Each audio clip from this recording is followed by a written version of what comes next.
Face it, Tiger. Marvel has never really figured out how to make this work.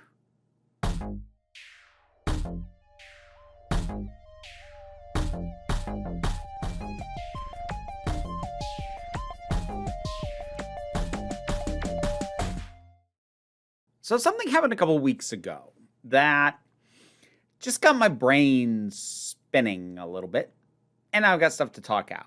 And I get to actually talk a bit just straight up about comic books, which I don't get to talk about that much, partially because my attempted relaunch of 90s Comic Retrial didn't take off. If you want to try and have that, give that a late life and resurgence, there's that video. Why not? But in any case, I enjoy comics. I don't read them currently right now, but I have historically enjoyed comics. And Spider-Man is one of my favorites. Spider-Man 29 specifically is my favorite hero, but Spider-Man in general, I love. There were three main things that I was really into back in the 90s when I was mostly buying comic books.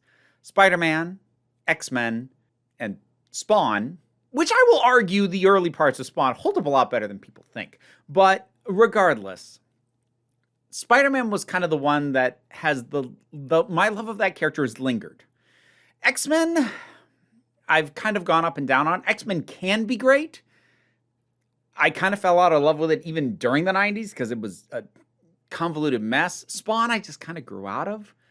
Spider-Man's still great. So what happened in the comics? Well, we're going to be doing a lot of back history here, but the immediate thing that got me kicked off thinking about all this was that there was an issue where Peter Parker, Spider-Man, said to Black Cat, aka Felicia, that he no longer has a love for Mary Jane. Now, Mary Jane was by far the longest running romantic interest for Spider-Man. She was not the only, she was not the first. I'll touch on some of that in a little bit. But she was by far the longest running, and they were married for a long time until there was a storyline called One More Day that did something stupid and pointless, which was to dissolve their marriage. And I don't mean like they got a divorce. I mean, there was literally a deal with the devil that made it so their marriage had never happened. I'm not going to deep dive into that because it's really stupid. But after that, the established continuity was still that they did care about each other, that they had dated, that most of the major events that they'd experienced as a couple did still happen in one way or another. They just were never married, which kind of emphasizes the pointlessness of it. But basically that has to do with the fact of how far-reaching and undoing of history that would have been and how many stories it would have just been like, okay, so did any of that happen now? To avoid that massive upheaval of a retcon, they made it very narrowly targeted, which just made it weird, even weirder than it already was. But that was a while back. That was over a decade ago. So why am I irritated by this now? Because it just emphasizes that Marvel doesn't know what the hell to do with Mary Jane. And hasn't for a very long time. And part of that has to do with the origins of how the two ended up as a married couple in the first place. Before we even get there, let's go back a bit. Because, as I said, MJ was not Peter's first love. His first love was Liz. There was also Betty. There was Gwen Stacy, who is quite famously known, easily the second best known of his love interests. I'm going to say something slightly controversial. Gwen Stacy in the comics is really only interesting for the fact that she died. She's not a particularly interesting dynamic character. She's not awful. She's not bad. But I think if they had just broken up, if they had just parted ways and she hadn't died, I don't think there'd be nearly as much interest in her. Quick point of clarity, when I say that Gwen Stacy was only really interesting for the fact that she died, I'm talking about original flavor Gwen Stacy. I am well aware that we've gotten some very interesting alternate takes on her since then, but to come back to what I just said a minute ago, yeah, I don't think we would have gotten any of those if the original hadn't died. So yeah, I'm gonna still stand by that point even though I'm clarifying it. So yeah, Gwen's only interesting because she died. I feel the same way about Jason Todd. Hey, why don't I piss off some DC fans while I'm at it? But like, there are some characters that the fact that they died elevates the interest in them, where there wasn't really much there otherwise. Hell, I'll come off comics. Same thing about Adric, the Doctor Who companion who died during the classic era. Spoilers for 40-year-old material. But you know, character's not interesting. Oh, but he died. And that very rarely happened at the time that occurred. Oh, cool. Oh, well, that's interesting. The character's still not. That's kind of how I feel about Gwen. Now, Mary Jane, as I said, was a long-running love interest for Peter. Actually, there was even a little bit of a sort of a love triangle-ish thing with Gwen and with MJ and with Peter. This like goes back well before my time, so I only kind of know the deals of that. But I do know why Mary Jane and Peter got married. And it kind of initially plants the seeds for why Marvel Comics hasn't always known what to do with her and in fact seems to resent her presence. Which is that back in I think it was the 80s by then, but at the time that it happened, Stan Lee wasn't writing Spider-Man. He hadn't for a while. But he was still writing the comic strip because, really date myself now, back when newspapers were a bigger deal and when comics in newspapers, not comic books, comic strips in newspapers were a bigger deal, there was a Spider-Man newspaper or comic strip. And Stan Lee was writing that.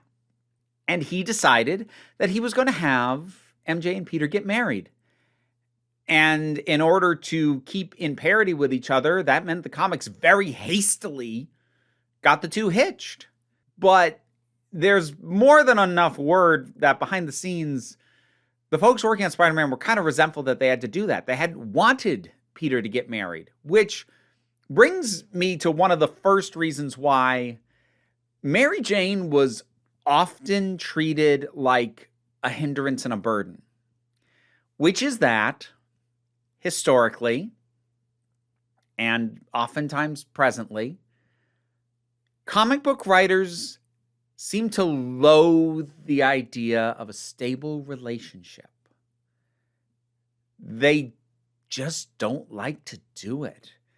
These relationships pretty much never last with anybody because there's more drama in a breakup, in a death, in something that isn't stability. I mean, what are the stable relationships in comics? Superman and Lois? That's basically because of precedent, because they were basically the original couple. They are iconic as a couple. You kind of can't break them up. Comics have still tried a couple of times. Pairing Superman with Wonder Woman was one of the many very stupid things from the New 52. But anyways, so Superman and Lois, okay. Reed Richards and Sue Storm. Okay. I mean, to call that a stable relationship is it's gone up and down, but they have at least stayed together. For a while, there was Ralph and Sue Dibny in DC, but we're not going to talk about Identity Crisis here, because that story can burn and never be discussed again. That would be wonderful. I deeply love that story. Anyways, sorry, DC tangent again. But, like, who else is there?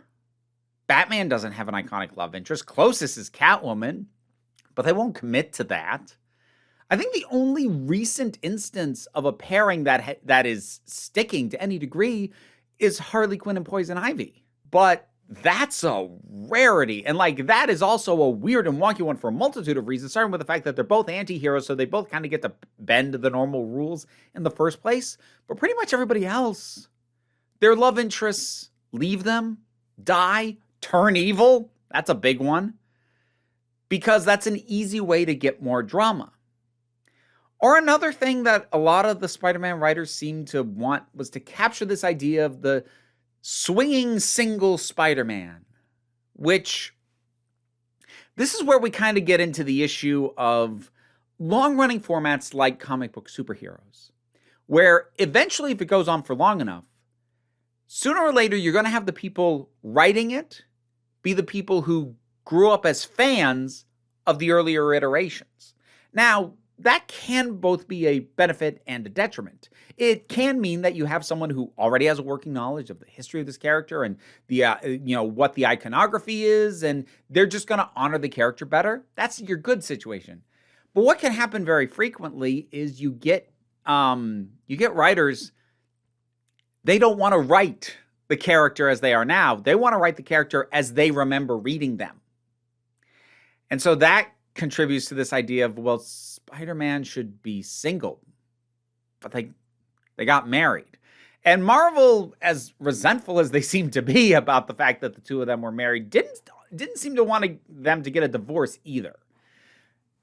I don't know why they couldn't just do that. Well, I suppose because they'd have to break the relationship in some way.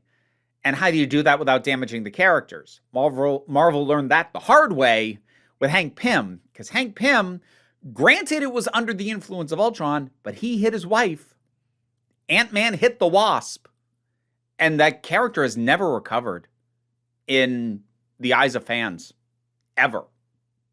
And that's the risk if you try and do a breakup for anything that equates to a real world reason why people break up. Now, well, not any reason, but a dramatic reason. Because again, there has to be drama because it is fully possible to break up without a big blow up or fight or anything that people just grow apart and they go, this isn't working anymore.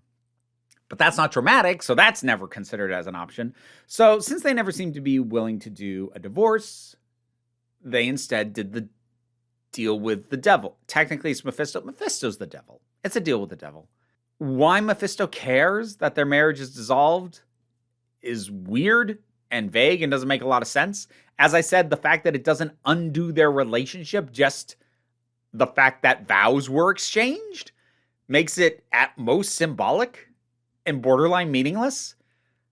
The fact that Peter did this to save Aunt May, a woman who is not only so freaking old, but even setting that aside and, taking into consideration his commitment to her, how much he loves her, how much he's dependent on her, like, she wouldn't want this. She would not ever want you to do this. But that's the motivation they came up with. It was real dumb.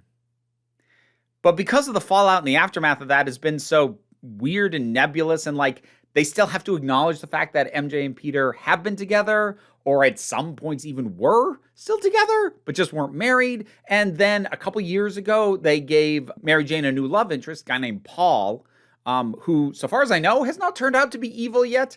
I expect he will eventually. But so far that hasn't happened. And that's kind of the impetus for what happened recently was Peter talking to Felicia Hardy, Black Cat, another love interest that he has had off and on, telling her, I do love her, but it's as a sister. I've moved on. The only reason to do that seems to be because a lot of fans still think MJ and Peter should be together. It probably doesn't help that this is reinforced somewhat by the movies, because Mary Jane, while not the only love interest that has been shown in the movies, has been the main one. She was the love interest in Sam Raimi's Spider-Man movies. She was the love interest in the Tom Holland. I mean, different versions of this, but MJ, it's Mary Jane in some way, shape, or form. Wasn't in The Amazing Spider-Man, but that's also the franchise that only got 2 entries, and they did Gwen Stacy, the second most famous. So there you go. And then spin-off media like video games and what have you, they tend to favor MJ because it's the one most readers know, most fans know. It's the one most fans love. So I'd be willing to bet that the entire idea of pairing MJ with Paul was to be like, here, stop asking us to put Peter and MJ back together. She's got somebody. It probably didn't take. And so they just go, well, Peter isn't even in love with her anymore. Let us put him with Black Cat now, which, aside from just feeling like, okay, why? Also feels very much like trying to recreate the Batman and Catwoman dynamic. which they've always kind of felt like, but now especially, given that Catwoman is the closest to an iconic love interest that Batman has ever had. Although, also, can I just tangent on this real quick? Because I'm going to use this to illustrate, aside from the fact that the mechanism for it was very stupid, a big part of why I hate, absolutely loathe, that Marvel dissolved Peter's marriage.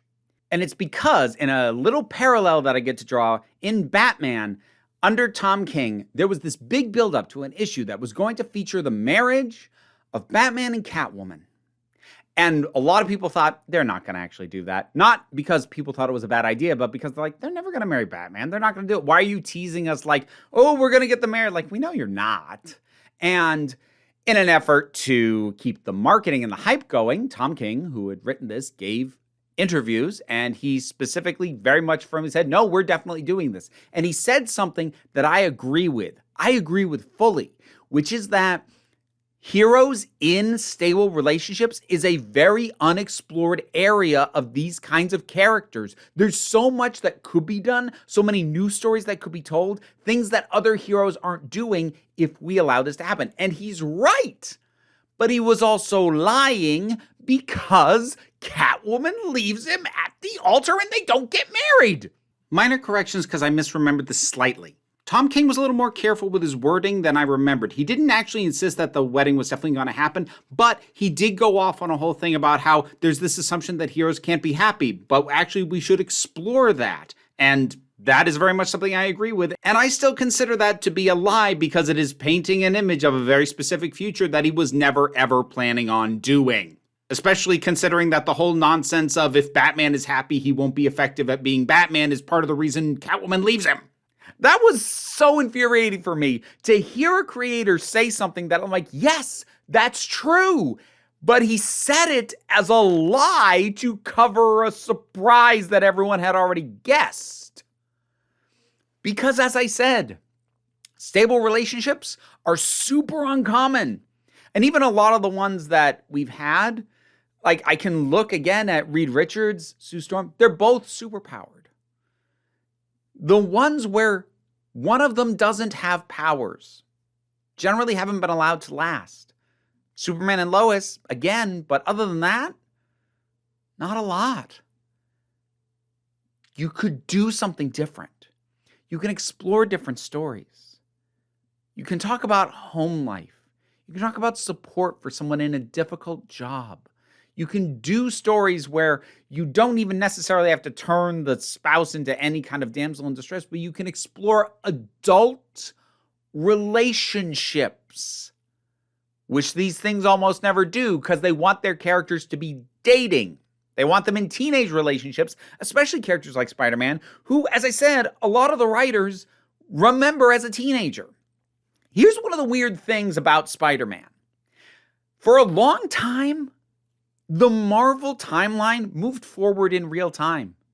Peter started out in high school. He went to college. He graduated. He started getting full-time work. He was aging. And that was true of the Marvel Universe as a whole. Now, eventually they adopted what's been noted as their rolling timeline, where everybody kind of stops moving forward and we just kind of fudge time from there on out. But for a while, he was aging in more or less real time. He was not a teenager for very long. And yet, that's the version that gets adapted into most cartoons. That's the version that got adapted to all 3 movie series. He at least started out as a teenager in all 3 of them. And while I do like the new ones, and I like Tom Holland as Spider-Man, when we first found out he was cast, I was really ticked off because I am sick of a teenage Spider-Man. Do you know how many decades worth of material, good stories, not only about the fact that Peter Parker is married, he was a teacher for a while. That was good, interesting stuff, but no, keep resetting, put him back to how he was originally, reestablish his iconic statements, and this is the most bitter sarcasm, air quotes, I'm ever going to put around anything. And again, this is not something that only impacts Spider-Man. I'll take a look at Jeff Johns, who is, I think, still one of the heads at DC, the comics end of it at least. I don't know, I haven't checked lately, but Jeff Johns, who is a good writer and does have some very good ideas, part of the New 52 initiative, and even before that, was this notion of bringing characters back to their quote-unquote iconic status. And the best exemplar of this is The Flash. Barry Allen's Flash had been dead since Crisis on Infinite Earths. So for a long time, the entire post-Crisis continuity, The Flash was Wally West. But when Jeff Johns got a chance to write The Flash, he didn't want to write Wally. Wally wasn't who he grew up with. So he brought back Barry. And for a long time, Wally didn't exist. And then you had things like the New 52, and suddenly, Barbara Gordon, iconically, Batgirl, but also an important piece of disability representation, something that comics sorely lack after she suffered an injury in a very overrated story called The Killing Joke, and she had to make use of a wheelchair. Suddenly she's out of the chair again. All of the years where she was Oracle, she was a hacker, she was an information broker, she was something interesting and unique as opposed to just another member of the Bat family in tights.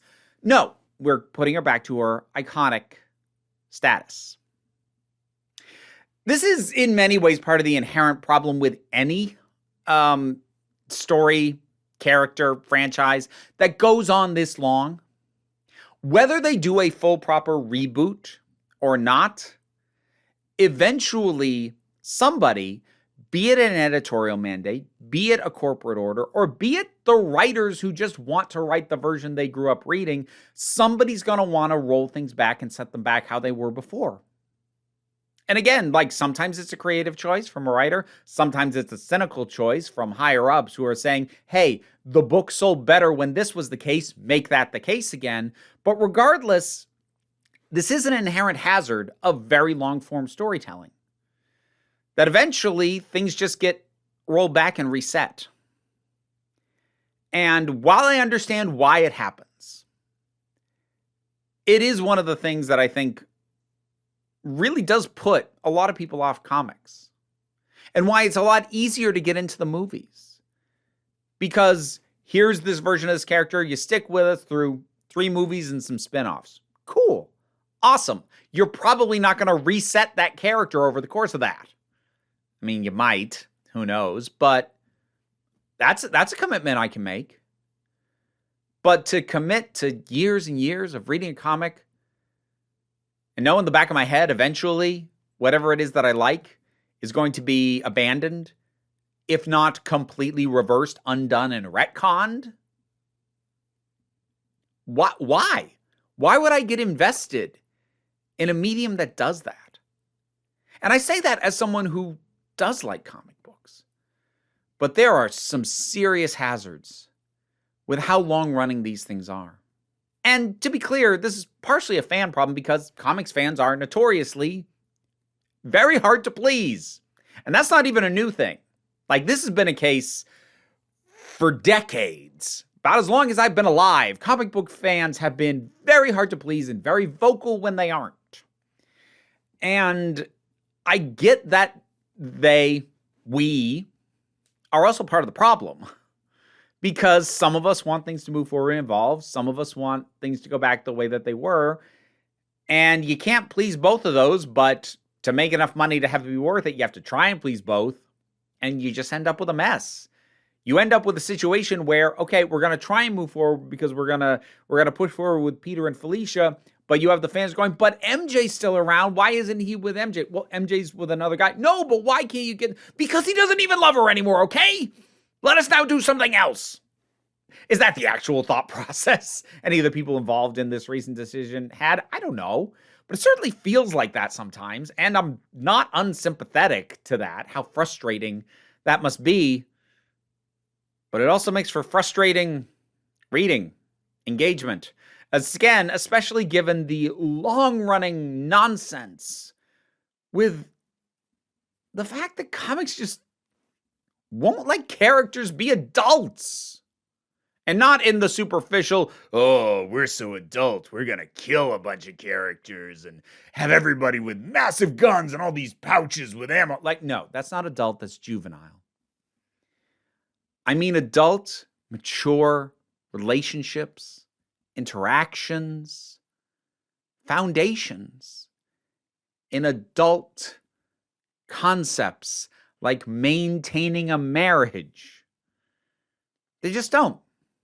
They don't. They never do. And when they do, they roll back on it eventually.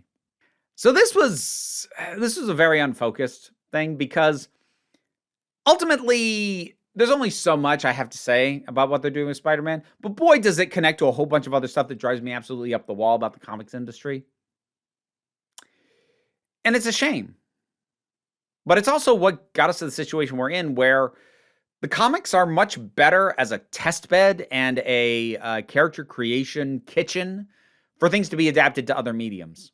Trying to actually get into comics themselves, no, I get it. I get why they don't succeed. Because you'd think with how popular comic book movies are, oh, the comics must be selling well now too. No, because the comics put people off. The movies don't. The movies simplify it. Well, they do up to a point. Marvel...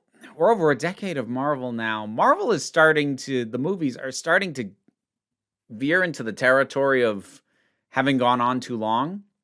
And while thankfully we haven't got massive rollbacks and resets, and we've managed to avoid that, it is starting to feel like the universe as a whole just is constantly recycling through similar threats, movie to movie.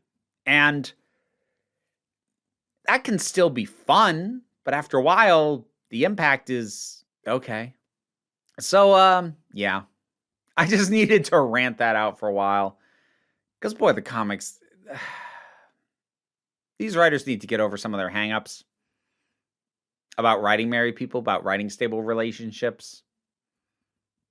Just let people be together. Have them work occasionally. Just try it. You might like it. Because you know what?